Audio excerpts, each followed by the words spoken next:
দর্শক, আমরা আরো একটু বিস্তারিত জানার চেষ্টা করব।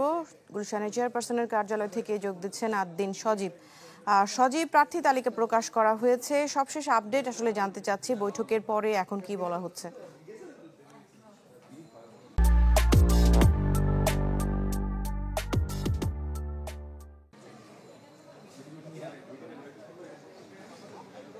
এরপরে আমরা যে প্রতিক্রিয়া পেয়েছি, মির্জা আব্বাস কথা বলেছেন, বিএনপির স্থায়ী কমিটির সদস্য। তিনি জানিয়েছেন যে প্রার্থীর যে মনোনয়ন যারা প্রত্যাশী ছিলেন তাদের তালিকা দেয়া হয়েছে।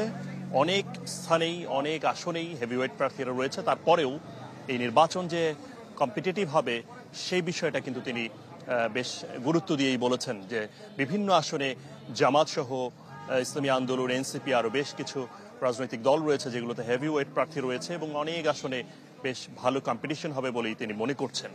তবে তারা আশাবাদী যে আগামী নির্বাচনে বিএনপি ভালো করবে। আমরা দেখতে পাচ্ছি যে আমাদের পেছনের যে কিছু নেতাকর্মীদেরকে আমরা দেখতে পাচ্ছি বিভিন্ন অঞ্চলের বিভিন্ন এলাকার। আপনি জানেন যে 237টি আসনে যারা আসনের প্রার্থী প্রাথমিকভাবে চূড়ান্ত করা হয়েছে, তারা এখানে তাদের বিভিন্ন নেতাকর্মীরা, অনুসারীরা তারা এখানে এসে উপস্থিত হয়েছেন এবং ফুল দিয়ে যারা এখনো স্থায়ী কমিটির যারা সদস্য অনেকেই বের হয়েছেন আমরা দেখেছি এবং আরও কেউ কেউ হয়তো ভিতরে রয়েছেন বিভিন্ন আলোচনার প্রয়োজনে, জরুরতে।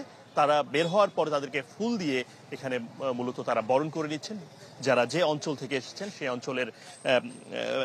অঞ্চলের প্রার্থীদেরকে। এবং একই সঙ্গে আপনি জানেন যে 300টি আসনের মধ্যে 67টি আসনে এখনো পর্যন্ত তারা কিন্তু প্রার্থী চূড়ান্ত করেনি। সে জায়গায় স্থানীয় পর্যায়ের বিভিন্ন আলোচনা রয়েছে, বিভিন্ন পর্যালোচনা রয়েছে এবং এই পর্যালোচনার পরে তারা আরও কিছুটা বিষয়ে দেখবে এবং দেখার পরে দলীয়ভাবে তাদের কাউকে মনোনয়ন আরও দিতে পারে। এর পাশাপাশি যারা জোটগতভাবে এই বিএনপির সঙ্গে থাকবে তাদের ব্যাপারে, শরিকদের ব্যাপারে এই ব্যাপারে কনসিডার করা হবে বলে তারা তাদের পক্ষ থেকে বিএনপির শীর্ষ নেতৃবৃন্দ আমাদেরকে জানিয়েছেন। দৃষ্টি। জি সজীব, ধন্যবাদ আপনাকে আমাদের সাথে যুক্ত হওয়ার জন্য।